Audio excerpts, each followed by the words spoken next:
Assalamualaikum warahmatullahi wabarakatuh. Saya Gana Setiawan dari kelas 11 TKJC.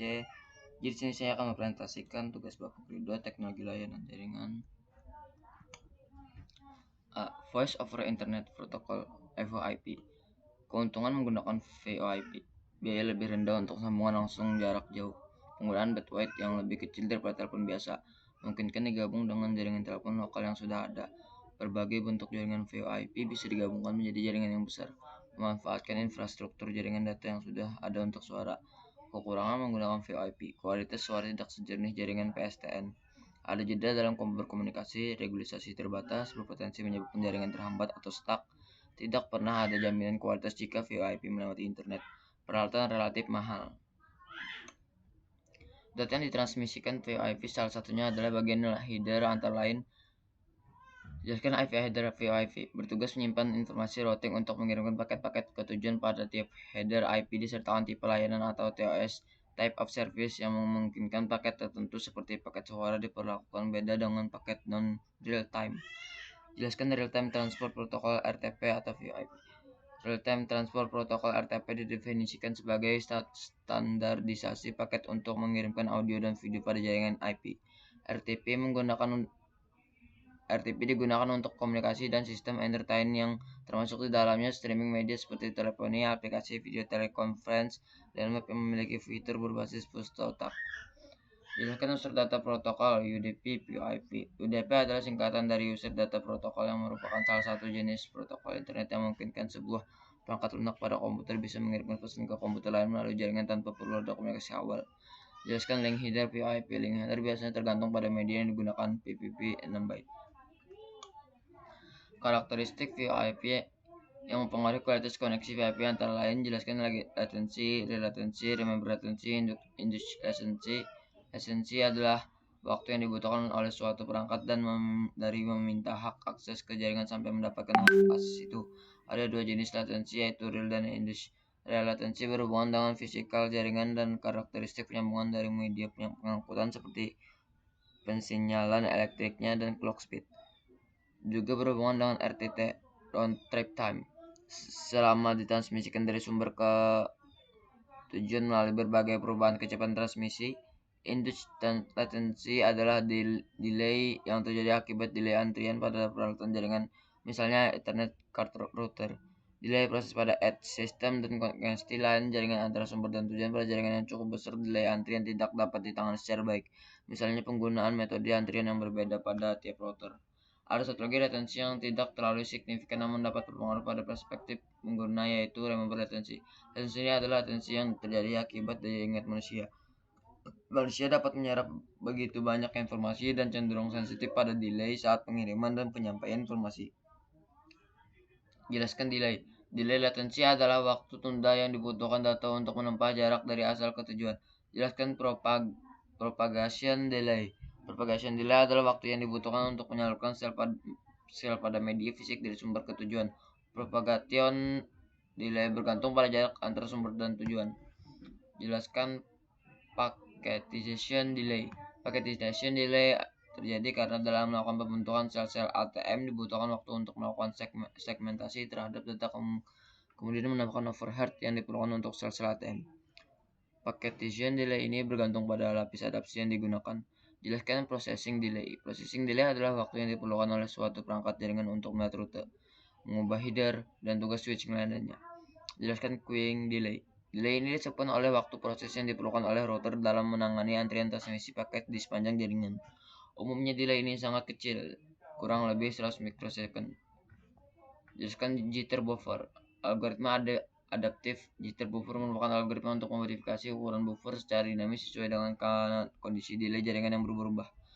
Jelaskan jitter. Jitter adalah ukuran variabilitas dalam ping. Seiring waktu jitter yang tinggi dapat menghasilkan buffering dan interupsi lainnya. Ping diukur dalam milisekund. Paket hilang terjadi saat suatu paket datang. Data yang dikirim lewat internet tidak diterima atau tidak utuh. Jelaskan paket loss. Paket loss terjadi ketika satu atau lebih paket data yang melintasi jaringan komputer gagal mencapai tujuannya. Kehilangan paket disebabkan oleh kesalahan dalam transmisi data, biasanya melalui jaringan nirkabel atau kemacetan jaringan. Protokol standar VoIP. Protokol yang digunakan oleh VoIP antara lain. Jelaskan hal. Protokol H.323 merupakan suatu standar ITU International Telecommunication Union Telecommunication yang menentukan komponen protokol dan prosedur yang menyediakan layanan komunikasi multimedia, yaitu komunikasi audio, video, akan data real time waktu nyata melalui jaringan berbasis paket based network. Jelaskan Session Initial Protocol SEIP. Session Initiation Protocol adalah protokol pensinyalan yang digunakan untuk memulai, memelihara, dan mengakhiri sesi waktu yang nyata yang mencakup aplikasi suara, video, dan pesan. Jelaskan Session Description Protocol SDP. Session merupakan protokol yang mendeskripsikan media dalam suatu komunikasi. Tujuan protokol SDP adalah untuk memberikan informasi aliran media dalam suatu agar penerima yang menerima proses dapat berkomunikasi. Jelaskan Media Gateway Control Protocol MGCP.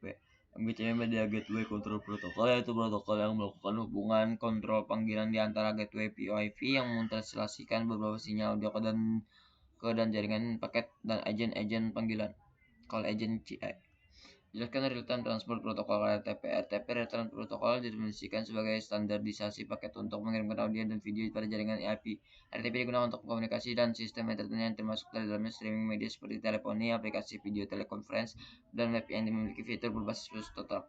Jelaskan Inter-Astrix Exchange IEX. Inter-Astrix Exchange adalah protokol komunikasi yang berasal dari perangkat lunak protokol cabang pribadi Asterix dan didukung oleh beberapa subswitch sistem PBX dan subNOS lainnya. Ini digunakan untuk mengangkut sesi telepon VIP antar server dan ke perangkat terminal.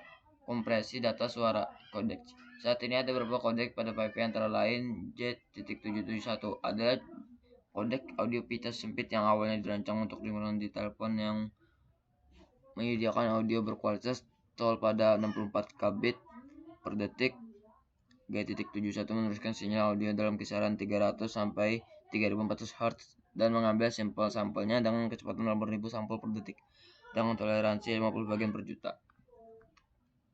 G.723.1 adalah kodek audio untuk suara yang menempatkan audio suara dalam bingkai 30 ms. Tampilan algoritma berdurasi 7,5 ms, berarti total keterlambatan algoritma adalah 37,5 ms. Nama resminya adalah Dual Rate Space Encoder untuk transmisi komunikasi multimedia pada 53 dan 63 bit. Jelaskan G.726 adalah standar kodek ucapan ITU yang mencakup transmisi suara dengan kecepatan 16,24,3240 bit per second. Itu diperkenalkan oleh untuk menggantikan kedua G.721 yang mencakup ada ADPCM pada 32 bit dan G.723 yang menggambarkan ADPCM selama 24 bit. Jelaskan G.728 adalah standar ITU untuk pengkodean ucapan yang beroperasi pada 6 bit dan secara resmi dijelaskan sebagai coding of space pada 16 bit menggunakan prediksi linear transition. Teknologi yang digunakan adalah LDC, kode prediksi delay rendah bersemangat. Jelaskan G.729 adalah algoritma kompresi data audio pita sempit berbasis vocoder bebas royalti yang menggunakan panjang bingkai 10 milidetik. Ini secara resmi digambarkan coding of space pada 80 bit atau per second menggunakan pengkodean pidato prediksi linear kode tereksitasi dan perkenalan pada tahun 1996. Jelaskan Transport Plan. Transport Plan bertanggung jawab untuk mengirim pesan antar jaringan VoIP. Pesan ini bisa berupa calling, signaling, call, dan media setup. Jelaskan Call Control dan Signaling Plan. Call Control dan Signaling Plan mengontrol elemen utama pada jaringan VoIP, khususnya pada Transport Plan. Jelaskan Manajemen Plan. Manajemen Plan menangani fungsi seperti beli langganan dan ketetapan jasa atau layanan, dukungan operasional, penagihan, dan tugas manajemen jaringan lainnya seperti informasi billing. Service and Application Plan menyediakan kendali logika dan pengeksekusian satu atau lebih jasa atau layanan atau aplikasi dalam suatu jaringan VoIP. Jelaskan Media Gateway Control Function MGCF. Media Gateway Controller Function adalah sebuah sistem yang digunakan pada beberapa arsitektur Voice over Internet Protocol atau VoIP atau panggilan yang dilakukan melalui sambungan internet. Sistem ini digunakan untuk menangani pendaftaran atau pengelolaan sumber daya pada gerbang media. Jelaskan Call Agent Function. dan interworking function. CAF dan IWF merupakan subset dari MGCF. CAF berfungsi pada saat MGCF menangani kontrol panggilan dan memelihara kondisi panggilan, sedangkan IWF berfungsi pada saat MGCF melakukan interaksi persinyalan dengan jaringan yang menggunakan protokol. Jelaskan routing function RF dan accounting function AF. RF menyediakan informasi routing panggilan untuk MGCF, sedangkan AF mengumpulkan informasi accounting panggilan untuk tujuan billing. F juga mempunyai peran yang lebih luas, yaitu melakukan fungsi authentication, authorization, dan accounting AAA functional. Dalam remote access network, peran utama dari kedua fungsi tersebut adalah untuk memberi respon atau permintaan dari MGCF, menyampaikan panggilan atau informasi accounting kepada terminal endpoint atau layanan ASF. Jelaskan SIP proxy server transaction. Kebanyakan implementasi dari RF dan AF adalah berupa SIP proxy server. Oleh karena itu, ISC mengaku pemisahan SPSF. Jelaskan signaling gateway function dan akses menyediakan gateway untuk persinyalan antara jaringan VoIP dengan PSTN. Peran utama dari SGF adalah untuk melakukan enkapsulasi dan mentransportasikan protokol persinyalan PSTN, ISUP atau INAF, atau PLMN, MAV, dan CAV pada jaringan IP. AGSF menyediakan gateway untuk persinyalan antara jaringan VoIP dan jaringan akses yang berbasis circuit switch. Peran terutama dari AGSF adalah untuk melakukan enkapsulasi dan mentransportasikan protokol persinyalan VoLTE 5 atau IASDN wireline atau BSS IP atau RANIP wireless pada jaringan IP. Jelaskan server function ASF. ASF Application Server Function merupakan sintaksis pengeksekusian aplikasi. Peran utama ASF adalah untuk menyediakan logika layanan dan eksekusi untuk beberapa aplikasi dan jelaskan Service Control Function. SCF Service Function berfungsi ketika ASF melakukan fungsinya mengontrol logika layanan. Oleh karena itu, ISC mengakui permisan SCF.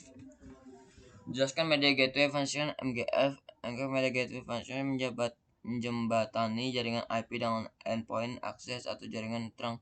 Misalnya MGF dapat menyediakan gateway antara jaringan IP dan jaringan sirkuit, seperti IP ke PSTN, atau antara dua jaringan paket seperti IP ke 3G atau ATM. Jelaskan Media Server Function. MSF Media Server menyediakan manipulasi media dan melakukan paketisasi media stream untuk keperluan beberapa aplikasi. Peran utama MSF adalah untuk beroperasi sebagai server yang mengatur permintaan dari ASF atau MGCF untuk proses media dengan SM. Ya, di sini saja saya Ega Hernando. Wassalamualaikum warahmatullahi wabarakatuh.